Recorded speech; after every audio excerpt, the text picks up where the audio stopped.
তো অস্ট্রেলিয়া এই টি-20 ওয়ার্ল্ড কাপে নিজেদের শেষ গ্রুপ ম্যাচে বা নিজেদের শেষ ম্যাচে ওমানকে 9 উইকেটে হারিয়ে দিয়েছে এবং 61 বল বাকি থাকতে ম্যাচটা নিজেদের নামে করে নিয়েছে। যদি আমরা ম্যাচের কথায় আসি তাহলে অস্ট্রেলিয়া ফার্স্টে টসে জিতে বোলিং করার ডিসিশন নেয় এবং 104 রানে ওমানের পুরো টিম অল আউট হয়ে যায় 16.2 ওভারে। অস্ট্রেলিয়ার হয়ে সবচেয়ে বেশি উইকেট নেয় অ্যাডাম জাম্পা, 4খানা উইকেট নেয়। এছাড়া গ্লেন ম্যাক্সওয়েল 2 উইকেট নেয় আর জেভিয়ার বাটলেটও 2খানা উইকেট নেয়। বাকি যদি আমরা দেখি তাহলে 105 রান চেস করতে নেমে মিচেল মার্শাল একটা দুর্দান্ত ইনিংস খেলেছে, 50+ রান স্কোর করে নট আউট থেকেছে। এছাড়া ট্র্যাভিস হেডও 19 বলে 32 রানের একটা ইম্পর্টেন্ট কেমিও খেলেছে। আর লাস্টের দিকে নেমে জোশ ইংলিশ কিন্তু 12 নট আউট স্কোর করে যাকে বলে অস্ট্রেলিয়াকে ম্যাচটা জিতিয়ে দিয়েছে 61 বল বাকি থাকতে।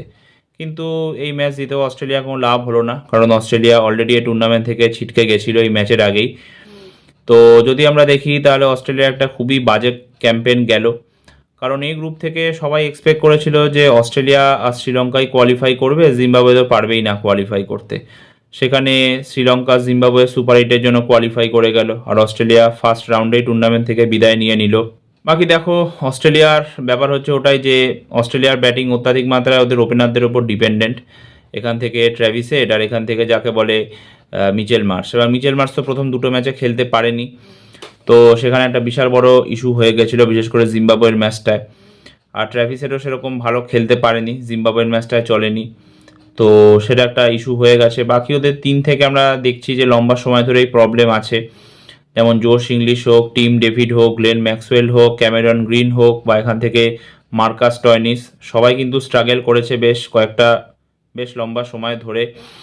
এবং অস্ট্রেলিয়া কিন্তু বেশ ভালো খেলছিল, মানে সেই 2024-এর টি-20 ওয়ার্ল্ড কাপের পর থেকে 2025 সালে যখন ভারত অস্ট্রেলিয়া খেলতে গেছিল তার আগে অব্দি ওরা টোটাল 19টা ম্যাচ খেলেছিল টি-20 যার মধ্যে 16টা জিতেছিল, 2টো হেরেছিল আর একটা ম্যাচ কিন্তু নো রেজাল্ট হয়েছিল। তো তারপরে সেই ভারতের এগেনস্টে সিরিজ থেকে টোটাল 12টা ম্যাচ খেলে ওরা 4টে জিতেছে, 7টা হেরেছে আর একটা ম্যাচ নো রেজাল্ট হয়েছে। ভারতের এগেনস্টে 5 ম্যাচের সিরিজে 2-1 হেরে গেছিল, যদিও বাকি দুটো ম্যাচ ওরা হেরে যেত, এই দুটো ম্যাচে বৃষ্টি যাকে বলে ওদেরকে বাঁচিয়ে দিয়েছিল। তবে পাকিস্তানের এগেনস্টে 3-0 হেরে গেছিল সিরিজটা এবং এই টি-20 ওয়ার্ল্ড কাপে দুটো ম্যাচ জিতলো আর দুটো হেরে গেল, জিম্বাবুয়ে আর শ্রীলঙ্কার কাছে হেরে গেল। তো অস্ট্রেলিয়ার ব্যাটিং খুবই ডিসঅ্যাপয়েন্ট করেছে পুরো টুর্নামেন্ট জুড়ে। পাকিস্তান সিরিজও আমরা দেখেছি যে কীভাবে অস্ট্রেলিয়ান ব্যাটাররা স্পিনারদের এগেনস্টে স্ট্রাগল করেছে, জোশ ইংলিশ হোক, ক্যামেরন গ্রিন হোক, মার্কাস টয়নিস হোক, সবাই করেছে। এছাড়া এই ওয়ার্ল্ড কাপেও করেছে। এখন ক্যামেরন গ্রিনকে নিয়ে তো কেকেআর ফ্যানেরা এই কথাই বলছে যে ক্যামেরন গ্রিনকে কি এত টাকা দিয়ে কেনাটা ঠিক হলো? ক্যামেরন গ্রিন কি সত্যিকার অর্থে নিজের ট্যালেন্ট দেখাতে পারবে কেকেআরের হয়ে? আর যদি আমরা বোলিংয়ের কথাও দেখি তাহলে বোলিংও সেরকম ভালো হয়নি, বিশেষ করে জিম্বাবুয়ে আর শ্রীলঙ্কার এগেনস্টে ম্যাচে মাত্র 4 উইকেট নিয়েছিল অস্ট্রেলিয়ান বোলাররা এবং অ্যাডাম জাম্পা পুরোপুরি ব্যর্থ হয়েছিল দুটো ম্যাচে। এছাড়া নাথান এলিস হোক, জেভিয়ার বাটলেট হোক, সবাই যাকে বলে ব্যর্থ হয়েছিল, সেরকম ভালো বোলিং কেউই করতে পারেনি। হ্যাঁ, অ্যাডাম জাম্পা হয়তো লাস্ট ম্যাচটা 4 উইকেট নিয়েছে আর আয়ারল্যান্ডের ম্যাচেও 4 উইকেট নিয়েছে, কিন্তু এই মেইন দুটো ম্যাচে কিন্তু কিছুই করতে পারেনি। এছাড়া নাথান এলিসের থেকে অনেকের এক্সপেকটেশন ছিল, কিন্তু ও সেরকম ভালো বোলিং করতে পারেনি। জেভিয়ার বাটলেটের সাথেও সেম ঘটনা হয়েছে। এখন দেখো, এটা আই থিঙ্ক লাস্ট টুর্নামেন্ট ছিল যাকে বলে গ্লেন ম্যাক্সওয়েল আর মার্কাস টয়নিসের, কারণ নেক্সট টি-20 ওয়ার্ল্ড কাপ সেই 2028-এ অস্ট্রেলিয়া নিউজিল্যান্ডে হবে।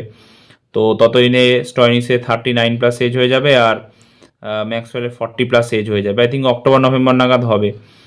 তো ততদিনে মনে হয় না এরা আর খেলবে, এটাই হয়তো এদের লাস্ট টুর্নামেন্ট ছিল। এমনি ওডিআই থেকে রিটায়ারমেন্ট নিয়ে নিয়েছে, তো 2027-এর ওডিআই ওয়ার্ল্ড কাপে খেলারও আর কোনো প্রশ্ন নেই। তো হয়তো আমরা লাস্ট কোনো আইসিসি টুর্নামেন্টে দুজনকে খেলতে দেখলাম একসাথে, আর হয়তো দেখতে পাবো না। বাকি যদি দেখি তাহলে কামিন্স আর হ্যাজেলউডের অ্যাবসেন্সটা তো অস্ট্রেলিয়া অনুভব করেইছে।